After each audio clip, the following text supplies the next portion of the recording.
खैर तो है, आप किसी तैयारी में लग रहे हैं। दुश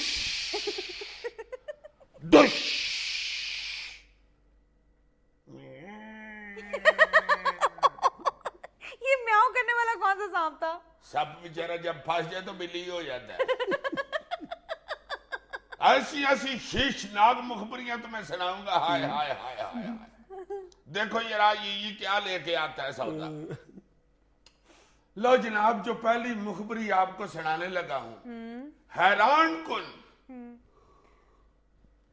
वजीर आजम हाउस में रहमान मलक साहब और शाह महमूद कुरैशी साहब की बड़ी ले दे तू मैं हुई है। अच्छा। वजीर आजम हाउस में एक अहम अजलास के बाद वजीरों के दरमियान शाह महमूद कुरैशी साहब ने रहमान मलक साहब से कहा कि बात सुनो पारमान, ये जो आपने फौरन ही बयान दे दिया था रेमंड डेविस के पकड़े जाने के बाद कि वो सफारतकार है, ये किस चक्कर में बयान दिया था जी आपने? ये तो मेरी डोमेन है, मेरे छापे में आपने किस लिए हाथ मारा है? वजीर खारजा मैं हूं, मुझे पता कौन सफारतकार है कौन नहीं है, कौन किधर है कौन कहाँ है। आपने फटाफट किस लिए बयान दे दिया? अब हम पे दबाव बढ़ता जा रहा है कि जी सफारतकार है तो फिर छो। आपको क्या जरूरत पड़ी हुई थी ये बयान देने की? सही। रहमान मलक साहब ने कहा गल सुनो शाह जी, मैं जितनी भजना से कर रहा हूं ना, मेरे साथ पहली बात तो ये है कि तू मैं ना करे। ये के साथ जाके कर ले, आपको इतना शौक है तो। ये मेरी डोमेन है, मैं वजीर दाखिला हूं, एडमिशन मिनिस्टर। हमसे क्यों है? एडमिशन मिनिस्टर क्या होता है? दाखिला मिनिस्टर है। उन्होंने कहा कि इधर वाकया हुआ है यंग चुंगी में, पाकिस्तान के अंदर एक अंग्रेज ने, जिसको अंग्रेजी आती है, उसने बंदे मार दिया। तो मैंने बताना है वो सफारतकार है कि नहीं, आपने क्यों बताना है? आपको क्या पता मेरे ऊपर कितना प्रेशर है? रहमान मलक साहब पीछे भी हटे हैं गुस्से में। बाकी लोगों ने समझा शायद दूर से आके टक्कर मारेंगे, मगर ऐसा नहीं हुआ। वो गुस्से में वैसे पीछे हुए थे। उन्होंने कहा देखा, मैंने असेंबली में तो बयान दे दिया कि हमारे ऊपर कोई दबाव नहीं है, मगर आपको क्या पता मेरे ऊपर कितना प्रेशर है? मत बच गया मुझे वो बड़े घर से फोन सुन के। मैंने तो डरते हुए फोन साइलेंट पे करके वाइब्रेट पे लगा दिया। वाइब्रेशन जब होती है 001 मैं देखता हूँ तो मेरा अपना पिंडा वाइब्रेट करना शुरू कर देता है। आप वजीर खारजा ठीक है, आप एग्जिट मिनिस्टर हैं। एग्जिट मिनिस्टर इसका यह मतलब नहीं कि मैं अंदर के मामला से बोलूं ही ना जी, बाहर का मामला अगर अंदर के मामले से लड़ पड़े तो। बहुत प्रेशर है मुझ पे, आपको क्या बताऊं। मैं सवेरे उठता हूं तो सराहने पे कितने बाल पड़े होते हैं।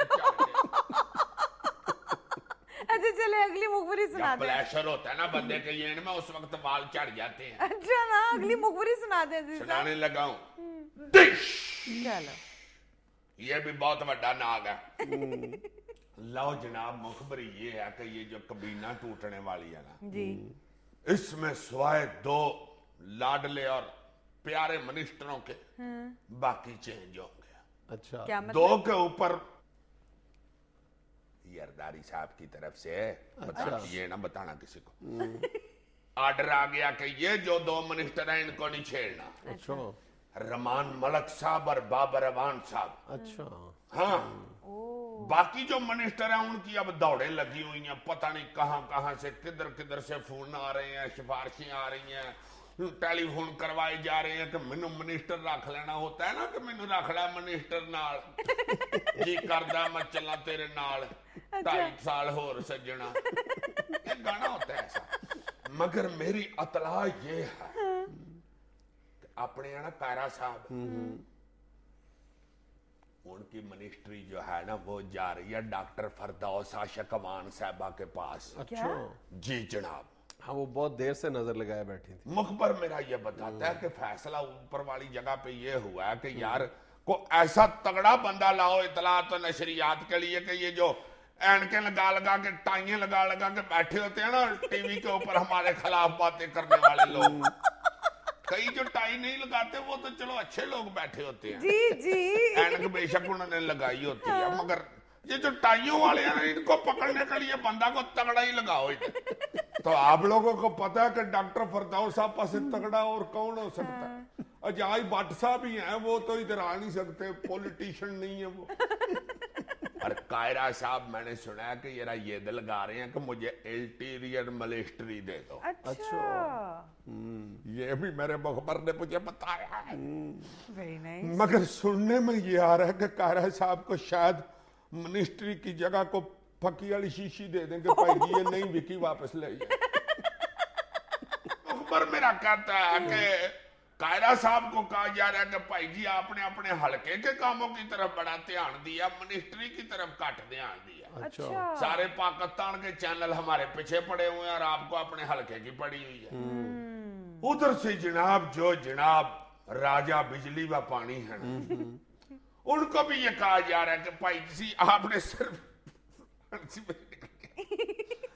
सिर्फ वादे किए हैं, काम नहीं किए। स्वाय तरीके देने के आपने कुछ नहीं किया, तो अगर आपने सिर्फ तरीके ही देनी है तो आपको किसी अदालत में मुंशी क्यों ना लगा देंगे। उसके अलावा आपकी मिनिस्ट्री की करप्शन के बहुत चर्चे हैं, इसलिए आपके लिए बहुत मुश्किल है मिनिस्ट्री। आज तो इसका मुखबर कहीं वजीरों में फंसा रहा है। बिल्कुल। हाँ, काफी उधर चक्कर लगा के फिर बाहर आके उधर 6 लड्डू लेके ना पीठियां वाले ऊपर खट्टी चटनी पा के तो खा रहा था, साथ मुझे फूड पे बता रहा था।